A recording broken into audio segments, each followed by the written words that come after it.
ouer aan hul kind. My kind, ek weet ek val, maar ek probeer. Lewenslesse is moeilik om te leer. Ek misluk en so doen jy. Daar is hartseer en daar is vreugde. Ek probeer my bes, jou die trane spaar. As ek kon, het ek al die seer gedra. 'n Ouer word gemaak om te troos en te dra. Trane van pyn en seer te vat en te deel in trane van vreugde. Soms is dit onverstaanbaar, moeilik. Soms is dit so maklik soos 'n vingerklap. Maar my kind, my knieë is stikkend, my hande klam. Maar vir jou my kind, ken die Here Jesus baie goed. Elke traan het ek geneem en vir hom gegee. Elke smile het hy gesmaal.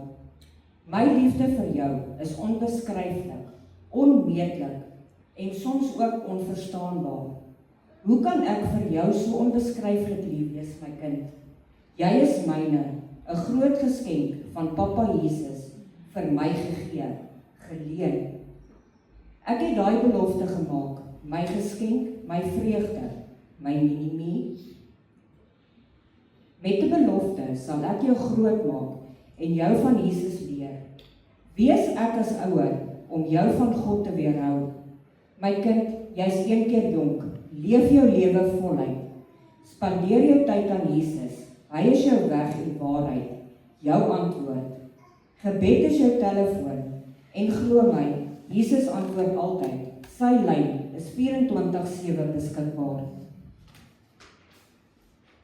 Al wat jy moet doen, is stel jou foon op, jou Bybel en gebed.